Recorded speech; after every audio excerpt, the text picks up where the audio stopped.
Utumiaji wa huduma na bidhaa za mawasiliano.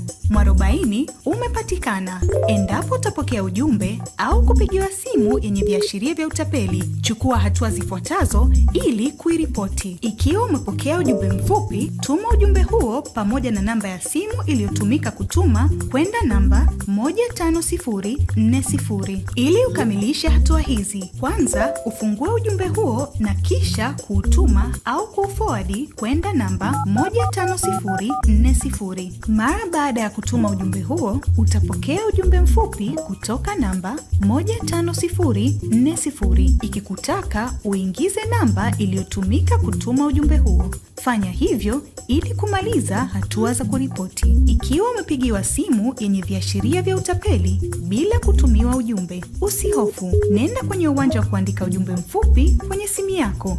Kisha andika neno utapeli na tuma kwenda namba 15040. Kisha ingiza namba iliyokupigia. Taarifa yako itashughulikiwa na mtoa huduma wa mtandao husika kwa kushirikiana na Jeshi la Polisi, kitengo cha makosa ya kimtandao. Kumbuka, ili kuboresha ufuatiliaji, unashauriwa kutoa taarifa kwa kutumia namba ile ile iliyopokea ujumbe au simu yenye viashiria vya utapeli. Kuwa sehemu ya kutokomeza utapeli kwenye mtandao. Mtandao ni fursa. Baki salama.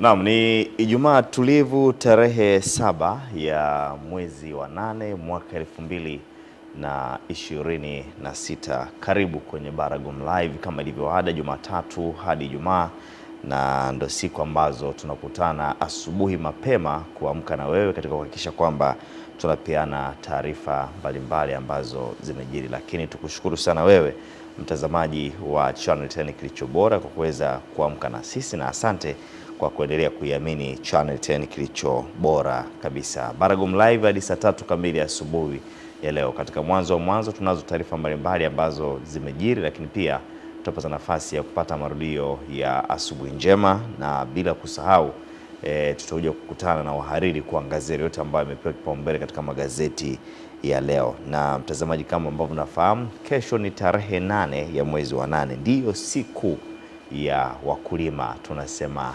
8/8, ama kwa hakika ni siku muhimu kabisa. Wa Tanzania, wakulima na wadau wa kilimo wanakutana katika viwanja vya 8/8 vilivyopo katika baadhi ya mikoa hapa nchini Tanzania, ikiwemo Simiyu, Dodoma, Morogoro, pamoja na kule nyanda za juu kusini Mbeya, wakifurahia lakini pia wakipata ubunifu mpya katika sekta ya kilimo, lakini pia wakifahamu namna bora ya kuhakikisha kwamba wanawezaje kukua katika sekta hii ya kilimo. Lakini pia wanakutana na taasisi mbalimbali za kiserikali, hata zile zisizo za kiserikali ambazo zinahusishwa moja kwa moja na kilimo, hata zile ambazo hazihusishwi. Lakini ukiangalia kwa asilimia kubwa sekta hizi zinategemeana. Sekta ya kilimo inategemea sekta ya usafirishaji, sekta ya kilimo inategemea sekta ya afya, sekta ya afya inategemea sekta ya nishati, kilimo, nishati. Kwa hiyo sekta zetu nchini Tanzania, hizi ni sekta ambazo haziwezi kutengana. Kuna namna ambavyo moja anamtegemea mwenzake. Ndio maana katika ukuaji wa sekta hizi zinakuwa kwa pamoja ili kuleta maendeleo katika nchi yetu ya Tanzania. Niko na Dorcas Rems Mtenga, mimi ni Emmanuel Mwakapotela. Huu ni mwezi wa wakulima na mimi ni mtoto wa mkulima. Dorcas Rems Mtenga, habari ya asubuhi. Salama sana. Mtoto wa mkulima lakini na yeye pia ni mkulima. Lakini unajua, ndio, kwa taifa letu sekta hii ndio inayotubeba sana. Ndio inayotubeba na hata inalisha baadhi ya mataifa yanayotuzunguka. Ukiangalia mikoa, tuna ile mikoa tunahitaji ile Big Five, Big Five, kuna ile Big Five ukiangalia namna inavyozalisha na hasa labda kwa kuangalia tu zao la mahindi, ndio kwa kweli it's unbeatable. Yani sana. Hakuna eneo la karibu ya Afrika Mashariki ambalo unaweza ukasema linafikia uzalishaji wake. Kwa hiyo bado kuna fursa kubwa sana katika swala zima la kilimo, na kikubwa nilichojifunza wakati hii 8-8 inaendelea ni namna ambavyo unakuta saa nyingine ndio yale unaosemaga wewe teknolojia za kisasa unakuta hazijawafikia wakulima, lakini wengi wamepata fursa ya kwenda kujifunza namna bora ya kufanya kilimo cha kisasa na kutumia hata utaalamu wa kisasa katika kuhakikisha kwamba wanapata mazao mengi zaidi, lakini pia kwenye kuhifadhi mazao yao na mpaka yaweze kufika sokoni yakiwa bora na salama. Ni kweli kabisa. Na katika hilo pia swala la teknolojia, umenikumbusha kitu hapo Dorcas. Wakati mwingine teknolojia zinaingia hapa nchini lakini hata wanaoenda kuzifuata teknolojia huko wawe makini sana. Kwa mfano, wakati mwingine zinaweza zikaingia mashine za kuvunia mahindi au za kuvunia mpunga. Ndio. Wakulima wananunua zile mashine, lakini mara baada ya muda unashangaa mkulima amepaki, hatumii tena mashine. Maanangu ni nini? Kuna mambo mawili. Huenda ile mashine inakula sana mafuta, kwa hiyo inamsababishia hasara mkulima. Sio, umenipata? Ndio. Lakini huenda mahitaji ya ile teknolojia sawa imeingia, lakini haikidhi mahitaji ya huyu mkulima. Kwa hiyo hata ambao wanakwenda kufuata hizo teknolojia lazima wafanye tafiti za kutosha, kwa sababu huwezi kumletea mkulima ukamwambia eka moja, natolea tu mfano, eka moja utavuna labda kwa pipa moja la mafuta, natolea tu mfano. Ni hasara tayari kwa hiyo. Inakuwa hasara kwa kweli. Kwa hiyo ni vizuri zaidi pia tunapohitaji teknolojia kuwa makini. Teknolojia haikwepeki. Tulizungumza siku ile Dorcas kwamba haikwepeki, na ndio maana tukasema hata bunifu zetu za ndani ni vizuri zaidi kuweza kuzikumbatia. Unajua kilimo ndio usalama wa nchi. Wanasema adui yako muombe njaa. Ushaona kauli? Ndio. Kwamba adui yako muombe njaa. Na nasema kuna wakimbizi wa aina mbili duniani kote. Kuna wakimbizi ambao wanatokana na machafuko ya kivita. Ndio. Lakini kuna wakimbizi wa bara njaa. Yaani mtu mwenye njaa ikiingia hapo ukai. Na usiweke ahadi na mtu mwenye njaa. Au msiweke siri na mtu mwenye njaa. Inakuwaje? Natoa. Akipata tu msosi. Unajua Dorcas bana. Unajua bana. Hii yote ni nini? Anatoa. Kwa hiyo Dorcas, mtupongeze sana sisi. Huu ni mwezi wa wakulima. Ndio. Na sisi wakulima tuko tayari kulima, unajua. Lakini kubwa zaidi kwamba lazima tushirikiane na sekta na serikali katika kuhakikisha kwamba tunaondokana kile kilimo cha mazoea.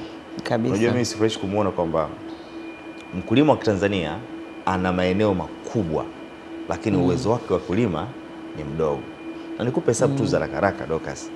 Tanzania asilimia kubwa watu wengi ndio wameajiri kwenye kilimo. Na serikali ndiko ambako inapaswa kuwekeza fedha nyingi. Ni kweli Mheshimiwa Rais amejitahidi sana kwa kweli. Kutoka ni budget anavyoingia madarakani ilikuwa bilioni 200 mpaka kufikia trilioni 1. Imekwenda imeakisi kwamba umuhimu wa sekta ya kilimo. Tulikuwa tunasema kilimo uti wa mgongo, lakini tulikuwa hatutekelezi vile ambavyo tunaongea. Tulikuwa tunaongea tu mdomoni. Kilimo uti wa mgongo, sio big desert now. Kilimo sio ndo injini. Lakini tulikuwa tunazungumza uhalisia ulikuwa wengi. Uhalisia huwezi kutengea budget ya kilimo bilioni 200 kwa kipindi hicho. Ilikuwa ndogo. Lakini Mheshimiwa Rais kwa kweli kwa kipindi chake ametuheshimisha si wakulima. Huu ni mwezi wetu Dorcas. Imekwenda mpaka trilioni 1. Lakini bado wabunge huko bungeni watoe hoja za msingi, kwa sababu kama idadi kubwa ya watu hapo huko tunatarajia kwamba kuna uwekezaji mkubwa, na huku ndiko ambako kunakwenda kuchechemua sekta binafsi, viwanda nini, ndio malighafi zinapatikana huko. Umeona, tuachane sasa hizi kuuza mahindi nje, unapelekwa unga, unaongeza thamani, unaongeza thamani ile malighafi. Kwa mfano ndugu zetu wa Kenya wananunua sana mahindi kutoka Tanzania. Ndio. Tunashukuru sana. Lakini kweli bado tunapaswa kuwapelekea mahindi. Sasa tuwapelekee unga. Unaweza kujiuliza, kwa nini unga? Unajua tutafunga mahitaji? Hapana, vifungashio vipo hata vya gunia 5. Dunia imebadilika, vipo. Kwa hiyo sisi tukawapelekea nini, wakanunua, na ni jambo la msingi zaidi. Sawa. Kwa huu mwezi wetu tunajivunia kabisa. Hongereni sana. Asante sana. Tunaanzia wapi Dorcas? Tunaanzia hapa Dar es Salaam bana. Kwa taarifa kubwa tulizonazo. Ndiyo. Jana Tanzania na Uganda zilisaini hati ya makubaliano MOU yatakayoiwezesha mkoa wa Tanga kuwa kitovu cha nishati cha kikanda. Makubaliano hayo yalisainiwa Ikulu Dar es Salaam na kushuhudiwa na Mheshimiwa Rais wa Jamhuri ya Muungano wa Tanzania Dr. Samia Suluhu Hassan na Rais wa Uganda Yoweri Kaguta Museveni. Yalisainiwa na mkurugenzi mtendaji wa Shirika la Maendeleo ya Petroli Tanzania TPDC Musa Mohamed Makame na mkurugenzi mtendaji wa kampuni ya mafuta ya Uganda UNOC Proskovia Nabanja pamoja na mkurugenzi mtendaji wa kampuni ya Vital Bahrain EC Tom Baka. Mwanahabari wetu Najma alikuwepo katika tukio lile. Tumsikilize kwa taarifa hii ambayo alituandalia na kisha tutarejea. Hafla hiyo ya utiaji saini imefanyika Ikulu jijini Dar es Salaam, ikiwa ni sehemu ya ziara ya kikazi ya siku 2 ya Rais wa Jamhuri ya Uganda Mheshimiwa Museveni hapa nchini, ambayo pamoja na mambo mengine imetumika kukamilisha majadiliano kuhusu mradi wa bomba la mafuta ghafi EACOP kutoka Chongoleani Tanga hadi Hoima nchini Uganda. Kwa niaba ya serikali ya Jamhuri ya Muungano wa Tanzania, utiaji saini wa mkataba huu uliongozwa na Waziri wa Nishati Deogratus Ndejembi, ambaye katika hotuba yake amesema mradi huo hauishii kwenye usafirishaji wa mafuta ghafi pekee, bali unalenga kuongeza thamani kupitia usafirishaji wa mafuta, uhifadhi, biashara, maendeleo ya viwanda na ujenzi wa uchumi wa kikanda. The true significance of the investments. Umuhimu wa kweli wa uwekezaji huu hauwezi kupimwa kwa kiasi cha mtaji kilichowekezwa pekee.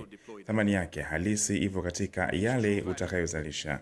Uwekezaji huu utachochea kuanzishwa kwa viwanda, utazalisha ajira, utajenga ujuzi, utaongeza mauzo ya bidhaa nje ya nchi, utawezesha uhamishaji wa teknolojia, utazaa biashara mpya. Na muhimu zaidi, utaleta ustawi kwa vizazi vya sasa na vijavyo. Kwa hiyo mipango inayozinduliwa leo inawezesha Tanzania na Uganda kushiriki katika mnyororo mzima wa thamani wa sekta ya mafuta ya petroli, kuanzia hatua ya awali hadi bidhaa za mwisho. To participate across the entire petroleum value chain. Aidha, Waziri Ndejembi amesema mafanikio ya mradi huo yanatokana na maono ya uongozi wa Rais Daktari Samia Suluhu Hassan, ambaye ameendelea kusimamia mkakati wa kuifanya Tanga kuwa kitovu cha biashara na huduma za mafuta katika ukanda wa Afrika Mashariki. One of the defining characteristics. Moja ya sifa kuu ya uongozi wetu mahiri ni uwezo wa kutambua fursa kabla ya wengine kuziona. Mheshimiwa Rais Dr. Samia Suluhu Hassan ameendelea kuonesha na kueleza kwa uthabiti dira ya kimkakati ya kugeuza Tanga kuwa kitovu cha kikanda cha sekta ya mafuta ya petroli katika Afrika Mashariki. Utiaji saini wa makubaliano ya leo ni mojawapo ya hatua muhimu zaidi katika safari ya kutimiza dira hiyo. Towards realizing that vision. Naye Waziri wa Nishati wa Uganda Monica Masanza amesema mafanikio katika miradi ya nishati yameonyesha uwezo wa nchi hizo mbili kufanya kazi kwa pamoja na kufanikisha miradi ya kimkakati yenye manufaa kwa wananchi wake. Aidha, ametaja baadhi ya miradi inayoendelea kutekelezwa kuwa ni bomba la kusafirisha bidhaa za mafuta yaliyosafishwa kwa pande zote mbili, huku akibainisha kuwa upembuzi yakinifu na usanifu wa awali wa kihandisi kwa kituo cha kimkakati cha kuhifadhi mafuta unaendelea kutarajiwa kukamilika mwaka huu. These projects demonstrate. Miradi hii inaonyesha kwamba tunaweza kufanya kazi kwa ufanisi zaidi na kwa matokeo bora zaidi tunaposhirikiana na kufanya kazi kwa pamoja. Kwa hiyo ninathibitisha tena dhamira thabiti ya Wizara ya Nishati na Maendeleo ya Madini ya Uganda ya kushirikiana kwa karibu na wenzetu wa Tanzania, washirika wa sekta binafsi pamoja na wafadhili wa maendeleo ili kuhakikisha kila mradi unakamilika kwa mafanikio na kuendeshwa kwa njia endelevu. Naomba ziara hii ya kitaifa iendelee kuimarisha uhusiano bora uliopo kati ya nchi zetu mbili na kuharakisha utekelezaji wa malengo na matarajio haya ya pamoja. Kukamilika kwa mradi wa bomba la mafuta ghafi la EACOP ni fursa za kufungua milango ya uwekezaji kati ya Tanzania na Uganda, lakini pia ni sehemu ya mazingira bora ya bandari, maeneo ya upanuzi wa viwanda pamoja na kuunganishwa kwa njia za usafirishaji zinazohudumia Afrika Mashariki, Afrika ya Kati na Kusini mwa Afrika. Najma Abdallah, Channel 10, Dar es Salaam. Naam. Ni mageuzi hayo ya biashara ya mafuta ambapo hata waziri wa nishati alisema kwamba hatua hii inafungua ukurasa mpya wa ushirikiano wa kimkakati kati ya Tanzania na Uganda.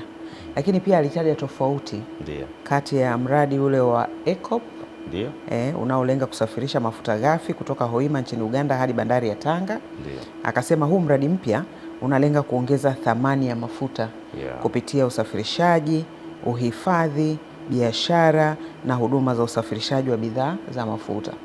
Kwa sababu hata jana mimi mara ya kwanza nilikuwa nasikiliza kabla waziri hajaongea, nikawa nafikiri ndio ile EACOP kwa ajili lakini nilikuta kumbe ni mradi mpya ambao licha ya kwamba nani zake zinafanana, lakini una malengo ambayo yanakuwa kwamba ni malengo yanayojumuisha pendekezo la kujenga bomba la mafuta la kusafirisha bidhaa za mafuta kati ya Tanga na Uganda litakalowezesha bidhaa kusafirishwa kwa pande zote mbili kulingana na mahitaji ya soko. Kwa hiyo itakuwa ni kituo cha kikanda sana. Nikasema nikuulize, ushanunua kiwanja kule Tanga? Kwa kweli bado, lakini kabla hujaniuliza nilikuwa natafakari hapa kwa sababu sasa hivi karibuni uliona wametangaza viwanja. Miradi kama hii inafungua eneo sana. Kwa hiyo kwa watu wanaoona, yaani watu wengine sasa hizi washawahi. Na hiyo umeuliza swali zuri sana. Na wengine sasa hizi washaanza kupandisha nani zao. Yaani tunashajua fursa hii. Ni kweli. Na ni kweli miradi kama hii inapandisha thamani sana ya eneo.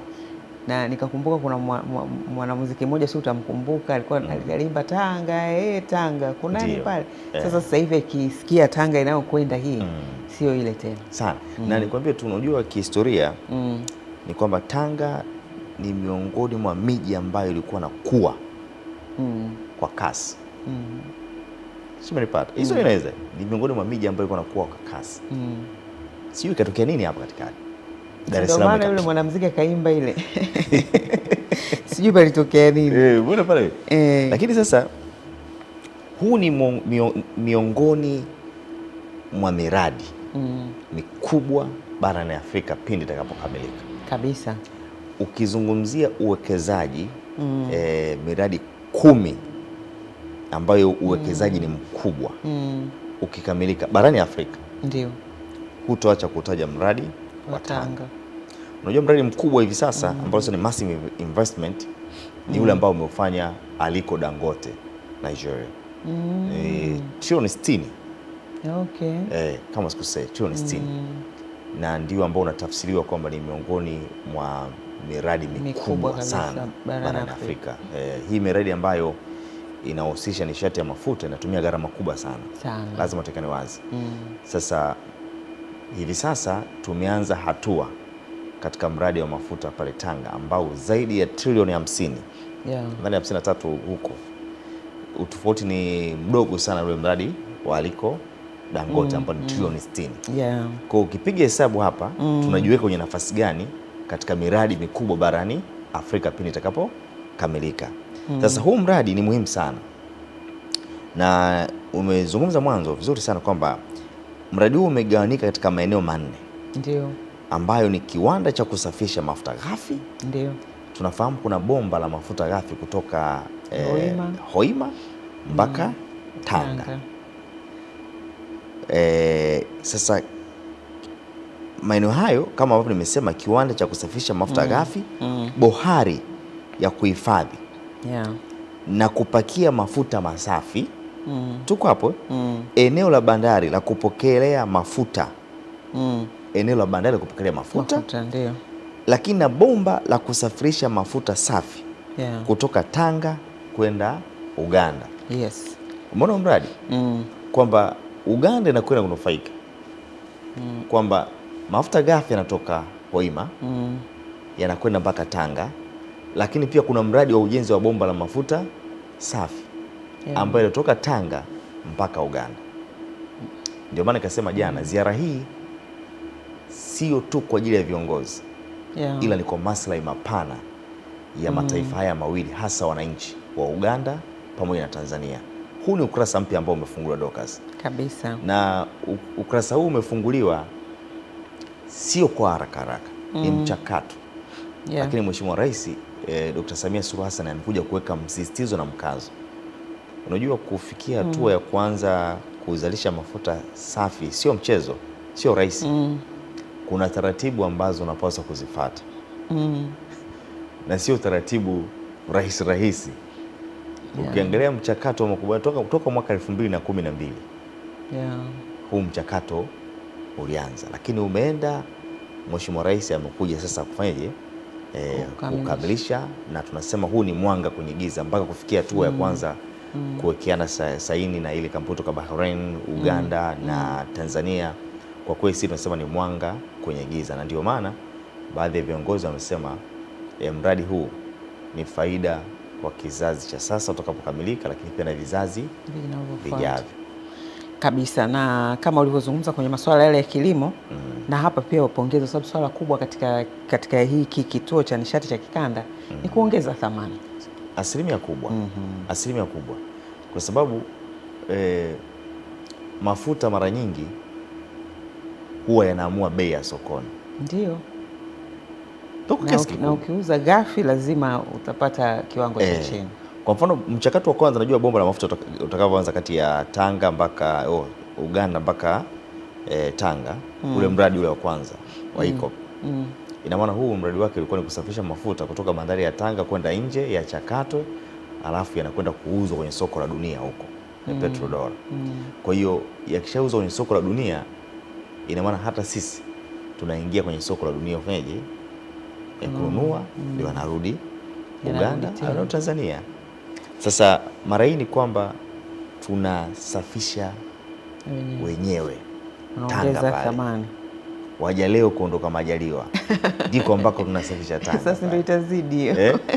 Kwamba waja leo kubaki hapa sasa. Ubaki hapo. Maana sasa kila kitu unapata, itabidi umeshaanza kuuliza viwanja hapa. Maana najua thamani itaongezeka. Lazima thamani iongezeke. Miradi mikubwa kama hii, yani inafungua eneo sana kwa namna ambayo tuseme kama inaanza utekelezaji wake hata kabla haijakamilika utaona eneo litakavyobadilika, lakini vile vile na gharama ya baadhi ya rasilimali zilizoko pale, kwa sababu yani inajulikana ni fursa tayari. Kwa hiyo haitakuwa katika namna ile ulikuwa umezoea, labda ndio maana nikakuuliza, kwa sababu wewe mzee wa fursa. Ndio naelekeza Zanzibar. Sawa, hapo Zanzibar kwenye viwanja hapo tukumbushane. Unajua tu ndio eneo lako. Naomba nituweke sawa. Tuondoe urasimu katika uzaji wa viwanja. Jambo la msingi. Jambo la msingi sana. Wakati mwingine halmashauri wanatangaza uuzaji wa viwanja. Lakini vile viwanja ni gharama ndogo sana. Tunatamani kuona zile taarifa zinawafikia watu wote wa hali ya chini. Si mlipata? Isije ikatokea kwamba watu wachache wanajua zile taarifa, alafu ndio wanakwenda kununua vile viwanja wenye fedha. Lakini kuna watu, unajua halmashauri inauza viwanja bei ndogo sana. Lazima ya kawaida sana. Sheria zetu na sasa hii keki ya taifa ili tuipate. Yani hata yule mtu wa kati, kama kiwanja siku ya mita ni 1000, tunajua kuna mtu ana uwezo, basi taarifa ziwafikie wote. Kwenye kufikia wote pale, twende tukapambane wote kununua. Sio taarifa zinawafikia wachache, matajiri wanachukua mapema, akina sie tunaanza kusubiri. Anakusubiri kwenye kona yake. Tunatamani kuona mzee Mwakangale yupo kijijini kule, ana kiwanja kule baharini Tanga pembezoni kule. Kwenye fukwe kule. Hata kama atajenga bwana, nani ambaye apendi upepo wa bahari? Basi ni hayo tunakumbushana tu bwana. Basi naelekea kule Zanzibar. Ndio. Ambako taarifa ya kule tulioipata jana inazungumzia makamu wa pili wa rais Zanzibar, Mheshimiwa Hemedi Suleiman Abdullah, amesema ujenzi wa kiwanda cha kuchakata dagaa ni hatua muhimu katika kuongeza thamani ya bidhaa hiyo, kuimarisha ushindani wa mazao ya uvuvi na kuongeza kipato cha wavuvi, kwani kitafungua fursa zaidi za ajira pamoja na masoko. Tusikilize taarifa hii kutoka kule Pemba kwa mwanahabari wetu Masanja Mabula na kisha tutarejea. Akizungumza huko Ndagoni, wilaya Chake Chake, baada ya kukagua kimaendeleo ujenzi wa kiwanda cha kuchakata dagaa kinachojengwa na serikali kwa gharama ya shilingi bilioni 3.6, Mheshimiwa Hemedi amesema kiwanda hicho kitatoa fursa kwa wavuvi kuvua uvuvi wenye tija kutokana na uwepo wa soko la uhakika. Wavuvi, nendeni kavueni vizuri, na wenzetu wa uchumi wa bluu wamejiandaa kuwawezesha wavuvi muweze kufanikiwa kwa kiwango kikubwa. Serikali itafanikiwa, lakini na nyinyi wenyewe mtafanikiwa. Ndugu zangu wana Ndagoni, hakuna jambo kubwa zaidi ya kuletewa mradi kwa ile kazi ambayo unaifanya. Wana Ndagoni ni wavuvi, naomba sana tutumie fursa hii, tuhamasishane. Hichi kiwanda ni cha kwetu, kitakamilika na hatimaye tutakabidhiwa kwa ajili ya matumizi. Akitoa maelezo ya kitaalamu kuhusu ujenzi wa kiwanda hicho, Katibu Mkuu Wizara ya Uchumi wa Bluu na Uvuvi, Kapteni Hamadi Bakari Hamadi, amesema ujenzi wa kiwanda hicho ni hatua muhimu katika kuendeleza uchumi wa bluu na kuboresha ustawi wa jamii zinazotegemea sekta ya uvuvi. Tulipopanga kiwanda, tutafuta mwekezaji ambaye atakuwa anakitumia, na kiwanda hichi wananchi watakuwa wanashirikiana na mwekezaji katika kukitumia kiwanda hicho. Kwa hiyo mradi wetu, alishazungumza mshauri elekezi, unaenda vizuri, na mshauri elekezi alisema kwamba tayari mjenzi ameshalipwa, na kweli mjenzi ameshalipwa, na tumeona kwamba vifaa vingi vimeshaingia hapa. Kwa kushirikiana na JKU tunahakika mradi huu utamaliza kwa wakati kabisa, na tukimaliza tu basi tutaanza awamu ya pili ya kujenga hicho kiwanda ambacho dagaa litakuwa linaongezewa thamani. Changamoto ilikuwa ziko nyingi, manake ukishanika dagaa, mvua ikinyesha ndo biashara imekwisha hiyo. Likipatwa mvua tu, lakini hapo sasa hivi itakuwa pana unini mzuri tu vya kutosha, uhifadhi mzuri wa kutosha. Tutaweka huko madagaa, tutafanya biashara. Alhamdulillah, tuwashukuru, mvua ikinyesha haituathiri. Ujio wa kiwanda hichi ni kwamba tulikuwa madagaa yanaoza, na mfano nitakupa hivi sasa. Yapo madagaa yameanikwa kule, ukitizama jicho lako yanaanikwa kwa jua, lakini inaponyesha mvua ni kwamba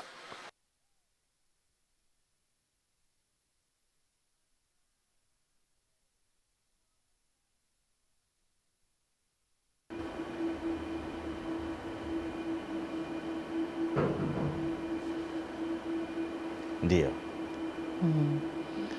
Taarifa yetu hiyo haijakamilika, nafikiri ni matatizo kidogo ya kimitambo, lakini kikubwa anachokiona Mwakapotela tangu story ya kwanza tunaongelea ile kuongeza thamani.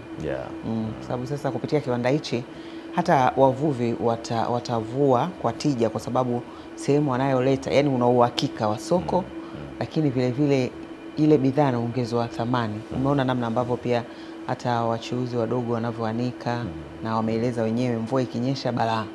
Ni kwamba tayari dagaa wanaharibika kwa sababu wanaingia maji, wanaoza na vitu kama hivyo. Lakini sasa kwa sasa hivi kupitia kiwanda hicho kikamilika, ina maana shida hizi zote zitakuwa kwanza zitaondoka. Na naamini hata hiyo mambo ya kukausha huenda hata yakafanyika huko kiwandani. Kwamba huyu mchuuzi kazi yake ni kupeleka dagaa wake, anawaacha pale. Na unajua mazingira mazuri ya ufanyaji biashara yanaongeza idadi ya watu ndio ambao wanajihusisha na biashara hiyo. Unaweza kwenda kuambia watu kwamba baharini kuna fursa, kuna dagaa hawa wanapendwa kwenye soko la dunia. Sawa, lakini mchakato wa huyu mvuvi wa hizi dagaa akienda kavua kuja mchakato wa kuzikausha, hapa katikati anapatana maumivu, anakata tamaa na achana nayo kabisa. Kuna kipindi ndugu zangu wa Songea, najua watakuwa nakumbuka vizuri, walizalisha mahindi sana, lakini ile mahindi yakakosa soko. Ni adhabu kwa mkulima. Kwa hiyo hivyo kwenye biashara, yani mvuvi anapokosa mazingira mazuri ya kuhifadhi, alafu akaja kupata hasara, ni hasara kwa mvuvi kabisa. Kwa ndio maana tukasema kwamba biashara uvuvi kwenye mnyororo mzima wa thamani, kuna mambo mengi sana ambayo yanapaswa kuboresha ili kuvutia wavuvi wengi ambao watajihusisha na shughuli ya uvuvi wa dagaa. wamekueleza hapa kuna dagaa wengine ambao wameoza, mvua ikinyesha tu tayari. Basi. Unadhani wangapi ambao ndio wamekata tamaa? Kwa kabaki wachache, lakini tunapotengeneza mazingira mazuri na kuhakikishia soko, tunaongeza idadi ya watu, lakini hata hawa wanapata kile ambacho wanastahili. Kwenye masuala ya uchumi kuna mambo mengi sana ambayo yanaangaliwa. Hayaangalii tu waseme wavuvi mkavue, sawa. Wataingia, watavua, watapeleka wapi?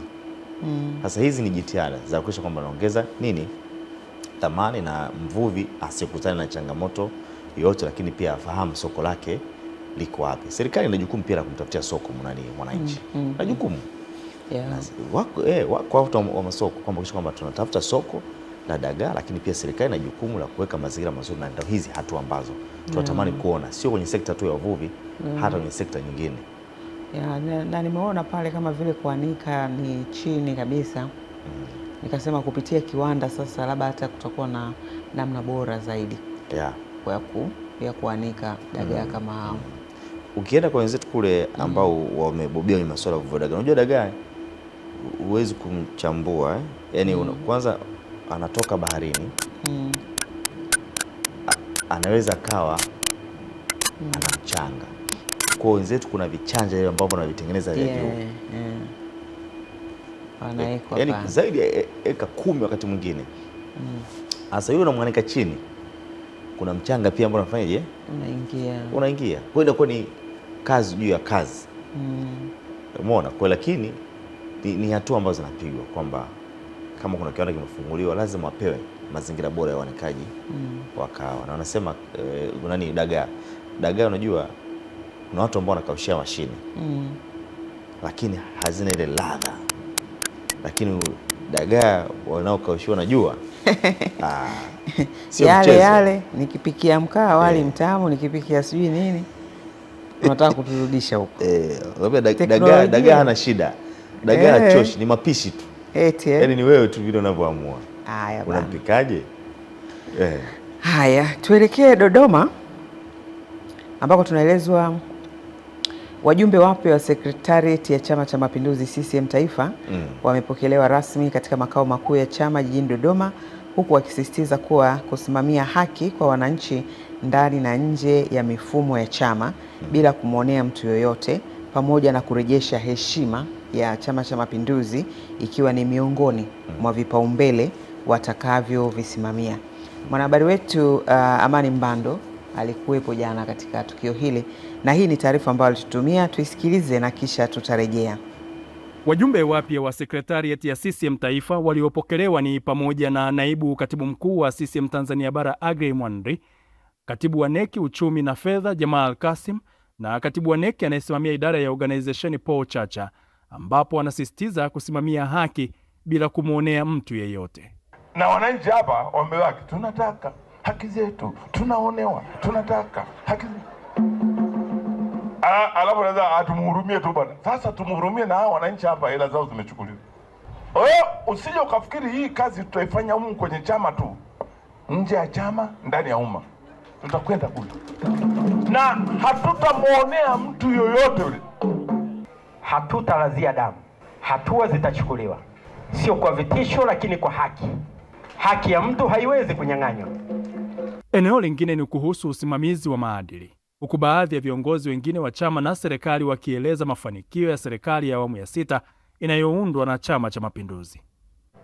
Waje wajifunze, na mimi nitakuwa mwalimu mzuri kuwafundisha namna gani ya kuwa na mifumo mizuri ya kutafuta fedha, kwa sababu kule kila mtu ni afisa mapato. Niwakaribishe nikitegemea mtakuwa washauri wazuri pia wa maendeleo ya mkoa wa Dodoma kwa uzoefu ule mwingine mliokuwa nao kupitia nafasi za ukuu wa mkoa, kwa sababu mlifanya kazi nzuri sana. Kitengo na idara ya uchaguzi ni eneo nyeti. Lazima tusimame bila mzaha, bila kuona haya wala huruma wala kutizama mtu. Uwezo wako ndio ukusimamisha hapo ulipo. Kwa upande wao, viongozi wa Chama cha Mapinduzi CCM mkoa wa Dodoma wameeleza mafanikio ya chama ngazi ya mkoa, ikiwamo kuimarika kwa ushirikiano kati yake na taasisi mbalimbali. Mkoa umeendelea kusimamia utekelezaji wa ilani na utekelezaji wa maelekezo yote ya chama katika ngazi zote na kuimarisha umoja, mshikamano na nidhamu miongoni mwa viongozi na wanachama. Chama kinawahitaji kipindi hiki kuliko wakati mwingine. Moja, watu wamebadilika. Watu wa zamani ndani ya chama si hawa tulionao sasa hivi. Matumaini ya watu yamebadilika. Amani Mbando, Channel 10, Dodoma. Sawa. Chama cha Mapinduzi CCM, ambapo ni naibu katibu mkuu wa Chama cha Mapinduzi Bara mzee Aggrey Mwanri akiwa na katibu wa NEC Organization Paul Matiko Chacha jana wamepokelewa Dodoma, ndiko ambako makao makuu ya Chama cha Mapinduzi. Walipokelewa Dar es Salaam, wakaenda wakapokelewa Zanzibar, na jana wamepokelewa Dodoma. Ndiko ambako makao makuu ya Chama cha Mapinduzi. Lakini kubwa zaidi ni mwendelezo ule ule. Kila chama kinahitaji kujijenga.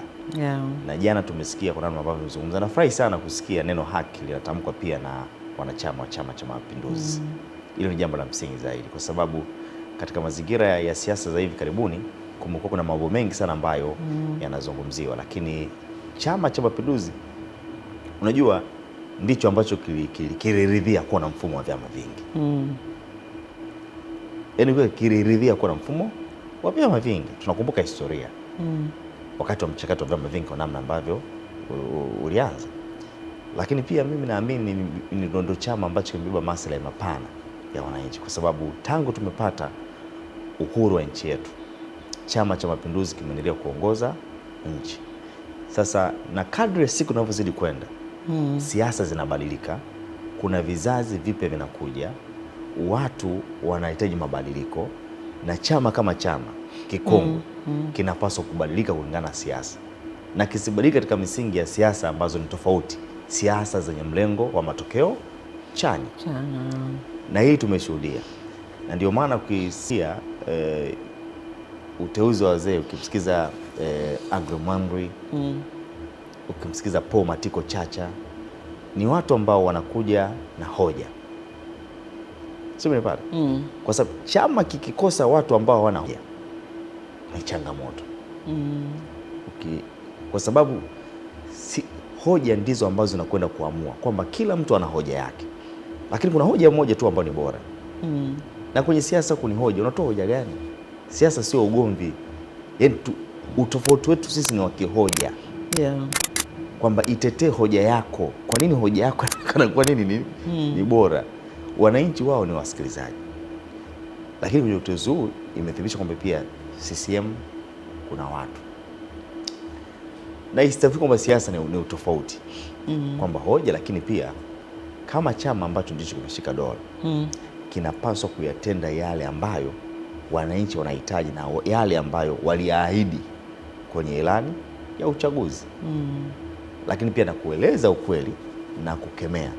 Na ndio maana tumeshuhudia viongozi hivi sasa, sio hivi sasa, toka muda mrefu, hata wa Chama cha Mapinduzi, yanapotokea mambo ya kiovu wanatoka nje wanakemea. Na mimi natamani kuona watu wa Chama cha Mapinduzi wanakemea sana maovu kuliko wa chama kingine. Kwa nini? Swali zuri. Kwa sababu wao ndio wamebeba dhamana. Yaani mwana CCM anapaswa kukemea maovu, kwa sababu hata chama, msingi wa Chama cha Mapinduzi ni kukemea maovu, ni kupambana na ufisadi, ni kupambana na rushwa. Misingi ya Chama cha Mapinduzi. Rushwa mwiko. Sio ulipata? Ni ukupata. Kwa hiyo wao ndio wamebeba dhamana. Na ndio chama chenye dola. Na wananchi watakiamini sana chama ambacho kimeshika dola, ambacho kinakuwa mstari wa mbele kukemea maovu, kukemea ufisadi, kukemea rushwa. Ndio maana nikasema nafurahi sana kuona wenye Chama cha Mapinduzi wanatoka hadharani na kukemea maovu. Lakini pia na mchakato wa maridhiano ni jambo la msingi sana. Mimi sifurahishwi sana na mitandaoni huko. kwa sababu chama ndio kimeunda dola. Linatokea jambo baya la mtu fulani, wananchi wanatoa hongera na pongezi, sio kitu kibaya. Lakini tumeona sasa kwa namna ambavyo chama kinarudi kujenga, kinaendeleza kujenga na kuweka misimamo ya kuhakikisha kwamba lazima kimtetee huyu mwananchi. Kwa hiyo tutokee kila lele katika safari ya uongozi na katika nafasi ambazo wamezipata. Sawa. Na kwa sababu Aggrey Mwanri alishakuwa mkuu wa mkoa wa Tabora. Paul Matiko Chacha ndio mkuu wa mkoa wa Tabora. Tabora hapa bwana. Tabora kuna. Na watu ukienda kule, soma Aggrey Mwanri hivyo kiamsha kule Tabora. Mpaka Tabora sasa ni kama Toronto. Paul Matiko Chacha ni mkuu ambao kweli wameongoza vizuri. Na bahati nzuri mimi Aggrey Mwanri alivyokuwa mkuu wa mkoa nilienda. Nikakutana naye. Paul Matiko Chacha nikaenda nikakutana naye katika shughuli zangu za kiwandishi wa habari. Na kwa hiyo nikashuhudia kwa namna ambavyo wana Tabora wanavyowazungumzia. Kwa hiyo naamini kwa namna ambavyo nimeona uongozi wao watakwenda kukisaidia Chama cha Mapinduzi katika kuboresha zaidi kwa pale ambapo wenzao walifanyaje, walishia. Basi tuwatakie kila heri, na kwa kuwa ni wajumbe wapya wa Secretariat ya Chama cha Mapinduzi, ninaamini wamewekwa kwa kusudi na watakwenda kutekeleza pasavyo. Basi tukirudi tena Zanzibar, Serikali ya Mapinduzi ya Zanzibar inatarajia kupokea tani 33,000 za sukari kutoka India, Brazil na Eswatini ili kukabiliana na uhaba wa bidhaa hiyo na kuhakikisha inapatikana kwa wingi katika masoko ya Unguja na Pemba. Pia serikali imewataka wananchi kuwa na subira wakati huu serikali ikifanya juhudi mbalimbali za kukabiliana na uhaba wa sukari katika visiwa vya Unguja na Pemba. Nakumbuka kama ni wiki hii tumesoma taarifa ya uhaba wa bidhaa hiyo kule Zanzibar. Na naona tayari serikali imechukua hatua. Labda tuisikize taarifa hii na kisha tutarejea. Kauli yake kaimu waziri wa biashara na maendeleo ya viwanda Zanzibar, Sharifu Ali Sharifu, alioitoa katika mkutano wa waandishi wa habari ofisini kwake Mwanakwerekwe mjini Unguja. Katika mkutano huo, Waziri Sharifu anasema mategemeo ilikuwa ni kuipokea sukari mapema mwezi Julai, lakini kutokana na migogoro ya kivita inaendelea duniani imechangia sukari hiyo kuchelewa kuwasili nchini. Serikali inaomba wananchi wake waondoe hofu, sukari itakuwepo. Hichi ni kipindi kidogo tu cha tatizo ambalo limetokezea na sababu tumeshazitoa za tatizo hilo, lakini tuwape moyo kwamba serikali inalifanyia kazi hilo na si muda mrefu mambo yatazidi kuwa sawa na sukari itakuwa imejaa katika maduka yetu na masoko yetu ili watu waweze kujikimu. Kwa taarifa ambayo tayari tunayo, kuna tani karibu 33,000 za sukari ziko njiani zinakuja Zanzibar. Kwa hiyo inaashiria kwamba hili tatizo kwa muda mfupi sana litaondoka. Aidha, Waziri Sharifu anasema serikali imeuagiza uongozi wa kiwanda cha sukari Mahonda kuingiza bidhaa hiyo katika soko la ndani, huku akibainisha kuwa serikali imewaruhusu wafanyabiashara kununua sukari katika viwanda vya Tanzania bara na kuiingiza Zanzibar. Tumewataka kiwanda kile cha Zanzibar Sugar Factory cha Mahonda ambao tayari wameshaanza kuzalisha sukari yao iingie katika soko la hapa. Kwa hivyo hata wale ambao tumewapa ruhusa ya kununua tayari tumeshawakubalia wanunue kutoka katika hichi kiwanda cha Mahonda ili kuweza kuingiza katika soko. Na tuna makampuni 4 ambayo tayari tumesha wakubalia ili waweze kuzinunua hizo.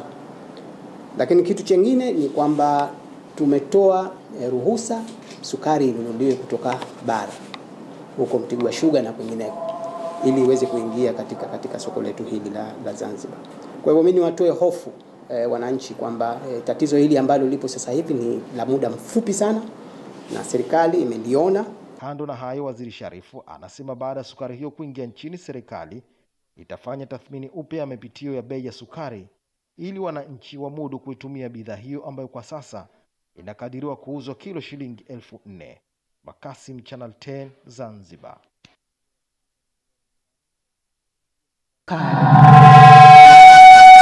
Ndio. Sawa. Natamani kuona hii changamoto inafika kipindi inaisha kabisa. Ni kweli. Na hii changamoto iliweze kuisha, tusije tukaisikia tena, ni kuongeza uzalishaji hapa nchini kwetu. Basi hiyo ndio jambo la msingi, kwa sababu tani 33,000 ambazo zimeagizwa zinatoka Brazil ina India zinatoka na Eswatini ndiko ambako zinatoka huko, lakini pia kuna tani ambazo ilibidi ziwasili kama tani 3,000 kutoka kama sikusema Mombasa nchini Kenya. Kuna changamoto ambayo imejitokeza, ndio ambazo wakati mwingine zimepelekea uhaba wa kukosekana kwa sukari. Nilikueleza jana kwamba historia ya Zanzibar inaeleza kulikuwa kuna kiwanda cha sukari. Ndio. Na kulikuwa kuna reli. Hiyo reli ndio ilitumika kupeleka malighafi kiwandani lakini pia na kusafisha nini? Sukari. Hicho na kueleza. Kwa hiyo na nimefurahi kuna kiwanda cha Mahona kama nitakosa kusema jina ambacho serikali imechangia kwa kiasi kubwa sana kuendelea kuanzisha uzalishaji wa sukari kwa upande wa Zanzibar. Lakini ni vizuri zaidi kuendelea kuongeza nguvu ya uzalishaji wa ndani. Kwa sababu ni kweli sisi tumekuwa tukinunua sana sukari kutoka Brazil na mataifa mengine, lakini Tanzania nilizungumza kwamba tuna uwezo wa kuzalisha. Kwa hili Dorcas, ili iweze kupotea kabisa, ili iweze kupotea kabisa, usisikie jambo kama hilo, sukari imekosekana, ni kuongeza uzalishaji wa ndani. Tupite katika dira ya maendeleo ya taifa ya 2050 kwa vitendo. Tukipita pale hutalisikia hili. Umeona? Yaani hutalisikia uhaba wa sukari kwa sababu nilizungumza hizi sukari kutoka Brazil zinasafirishwa kwa njia ya maji.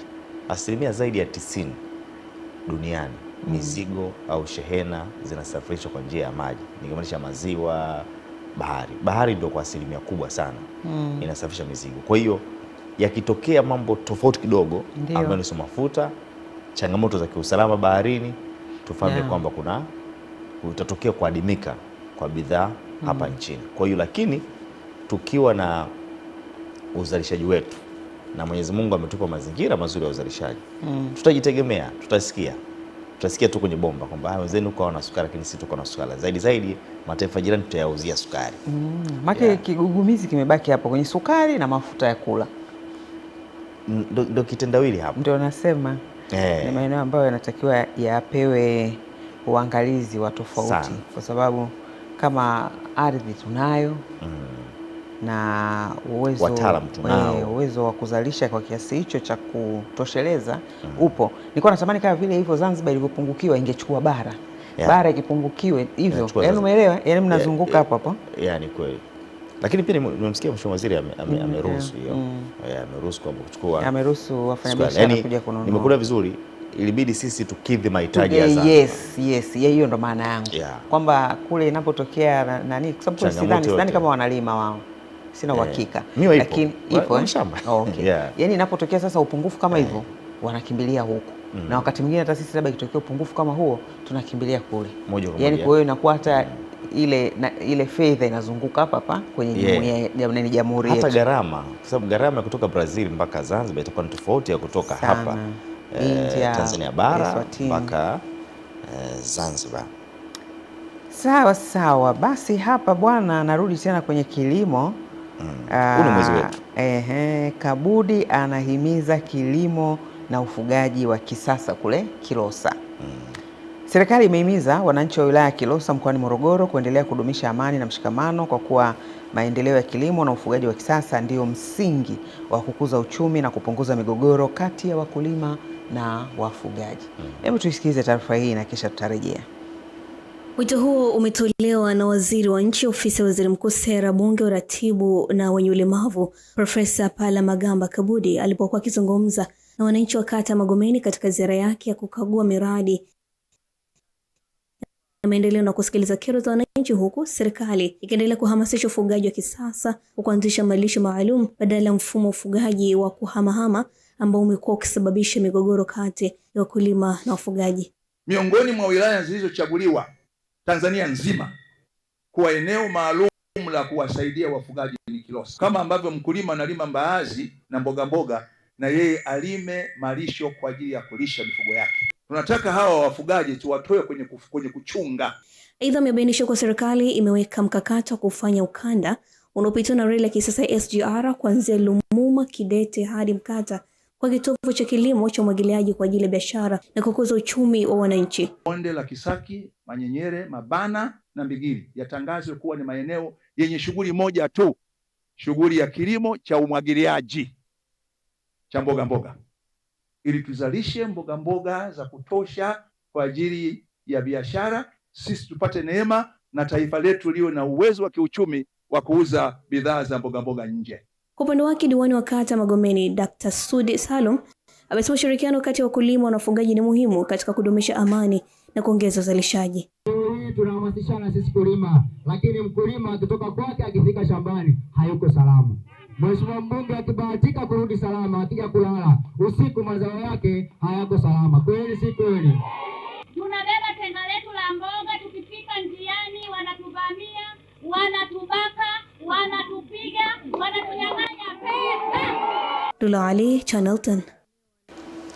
Naam, ni kilimo tunavyoelekea tarehe 8. Ndio. Hiyo kesho. Na shamra zake. Basi kikubwa ni kwamba imesisitizwa tu hawa wakulima sasa kuhakikisha wanajua au wanatumia kilimo na ufugaji wa kisasa kwa kuwa unatija zaidi. Unaona? Basi tukirejea hapa Dar es Salaam, tukimaliza na taarifa yetu ya mwisho, inamzungumzia naibu waziri ofisi ya Rais, management ya utumishi wa umma na utawala bora, Regina Ndege, amesema uboreshaji wa huduma za TASAF umesaidia kupunguza malalamiko na kuongeza usalama kwa wanufaika wanapopokea malipo yao. Amesema hayo alipotembelea ofisi za TASAF jijini Dar es Salaam, ambapo ameutaja mfumo wanaotumia umekuwa ukipeleka fedha kwa wakati na kuepusha wanufaika kutovamiwa njiani wakati wanapoenda kuchukua fedha zao. Naye mkurugenzi mtendaji wa TASAF Shadrack Mzrai amesema katika mabadiliko ya TASAF walioyafanya wanatarajia kuendesha mchakato wa kusajili wanachama wapya katika mfumo wa kidijitali huku wakigawa vishikwambi ili kurahisisha mchakato huo. Tumsikilize Mheshimiwa Naibu Waziri Ofisi ya Rais, Management ya Utumishi wa Umma na Utawala Bora pamoja na mkurugenzi mtendaji wa TASAF.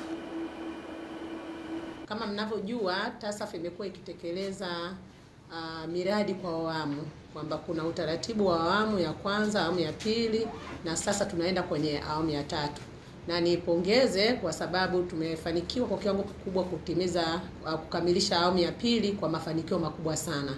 Na maboresho makubwa yamefanyika, ikiwemo ni namna ya kufanya malipo kielektroniki. Njia ambayo zamani ilikuwa inatumika ni ile ya kuchukua ya ile ruzuku mkononi. Lakini sasa TASAF imeenda mbali, imeboresha kuhakikisha kwamba walengwa wanapata ile ruzuku huko walipo. Yaani anapokuwa site anakuwa nyumbani lakini fedha zinamfikia zile za ruzuku. Na hii imesaidia kupunguza malalamiko, lakini imesaidia kuweka usalama zaidi kwa walengwa, lakini pia walengwa wanapata fedha zao kwa wakati. Na hata wakati mwingine wakati ule wanapelekewa fedha kumekuwa na changamoto kwamba wanapoenda kuchukua fedha zile wengine wamekuwa kikabo barabarani, fedha zinanyang'anywa, lakini kwa sasa hivi fedha zao wanapata katika hali ya usalama kabisa. La TASAF si ule kwamba mlengo anakuwa mtu wa kudumu. Lengo ni kwamba mtu awezeshwe then ahitimu ili aweze kusimama mwenyewe. Na tunaangalia vigezo vingi kumtoa mtu kwenye mfumo. Kwamba yule mtu sasa anaweza kujilisha mwenyewe, anakuwa na makazi yake ya kudumu, lakini anaweza kuendesha maisha yake, hata matibabu anaweza kwenda mwenyewe. Katika zile kaya 500 tutachagua vijana 10,000 ambao watakuwa specifically wataingia katika program tunaita uendelezaji wa uchumi wa kaya. Na safari hii kaya zote hizi zitatakiwa zikae kwenye mpango kwa miaka mitatu. Hii itakuwa tofauti na miaka iliyopita kwamba kaya nyingine ziweza kukaa zaidi ya miaka 10, lakini hizi zitakaa kwa muda wa miaka mitatu. Katika hizo kaya 500,000 pamoja na wale vijana 10,000 kutakuwa na kaya zingine 90,000 ambazo zitaingizwa katika mpango ule wa kupewa ruzuku ya kuongezea mitaji yao ili waweze kufanya shughuli, kuboresha shughuli zao za kiuchumi. Lakini kikubwa tumeboresha sana mifumo ya usimamizi na udhibiti na mifumo ya ufuatiliaji. Mifumo yote tumeiboresha sasa hivi tutaenda kutumia teknolojia kwa kutumia vishikwambi kuweza kwanza kuwatambua walengwa, na kila kijiji ambacho kitahusika kitaachiwa vishikwambi tablets kwa ajili ya kuwa wanachukua taarifa mbalimbali na kuboresha taarifa za kaya husika, kwa sababu hili ni namna ya kuboresha zile huduma za kuwafikia wale wasiojiweza, ambapo sasa zamani unajua walikuwa wanapewa keshi, mnaenda mnachukua keshi. Sasa ile sangia ilikuwa inawaletea hatari hata kule njiani wanavorudi, si unajua tena. Lakini sasa hivi wameboresha, kwa hiyo itakuwa inatumika inatolewa kwa mfumo sasa wa kidigitali. Kwa hiyo washasajiliwa, inakuwa rahisi, wanajua mtu wetu Mwakapotela yuko sehemu fulani na taarifa zake ziko pale, na kama ni namba ya simu au nini, kwa hiyo anapokea tu muamala wake kila wakati unapofika. Sawa sawa. Ni swala zuri, lakini kitu ambacho nilifurahi, niliona baadhi ya mashuhuda ambao si nitumie lugha gani ambayo ni nzuri, kwamba wamehitimu kutoka kaya maskini, wamepiga hatua kwenda hatua nyingine, kwa hiyo hawategemei tena mfuko. Leo unakuta zile fedha wanazopewa, unajua kunakuwa na shughuli nyingi, wengine wanaanzishiwa hata miradi au yeye mwenyewe anasema anaweza kufanya mradi gani. Kama kuna mmoja nakumbuka naendaga Bagamoyo, alikuwa anafuga kuku. Alianza na kuku, lakini ameenda mpaka ameweza kuweka mbuzi na yani sasa amekuwa ni ule mfanyabiashara. Unajua watu wanakuja kununua kuku kwa na ni kuku wa kienyeji. Unaweza kuona kwamba ni kiwango gani cha fedha alikuwa anapata. Kwa hiyo unakuta ile miradi wanayoanzisha, wengine wanafika mahali ameimarika, hahitaji tena hizi nani. Kwa hiyo anatoa nafasi kwa mwingine naye kuingia aweze kupata huo msaada. Na huko mimi nadhani ndiko ambako tunapaswa kuwekeza. Ndio kuna kufaa kwenda. Ndio maana ya kuwezesha kaya maskini. Yaani huko mimi ndio naamini 100%. Ni kweli kuna mazingira lazima tumboreshe. Ndio. Kwa mfano nyumba nini au katika eneo fulani, au wakati ule anaanza unakuta mwingine na watoto wadogo. Watoto kwenda shule, na bahati nzuri sasa hivi si shule hakuna malipo. Bila uniform nini, madaftari. Hivi ni vitu ambavyo vya msingi ili kumuondolea pia mawazo. Lakini huku kwenye kumwezesha aweze kusimama mwenyewe, nadhani ndio tunahitaji kuongeza zaidi kabisa. Tunamtengeneza kuwa mtu fulani ambaye pia atategemewa na watu fulani. Hilo ni jambo la msingi. Kwa hiyo mifano hii ni mizuri, na huko sasa nadhani hata serikali inapaswa kuwekeza huko. Naam, mtazama taarifa hii tuhitimishia sehemu yetu ya kwanza ya kipindi cha Baragum Live kwa siku ya leo. Mimi ni Emmanuel Mwakapotela, mwenzangu ni Dr. Selim Mtenga. Tunapata marudio ya Asubuhi Njema. Tutarejea baadaye kukutana na wahariri.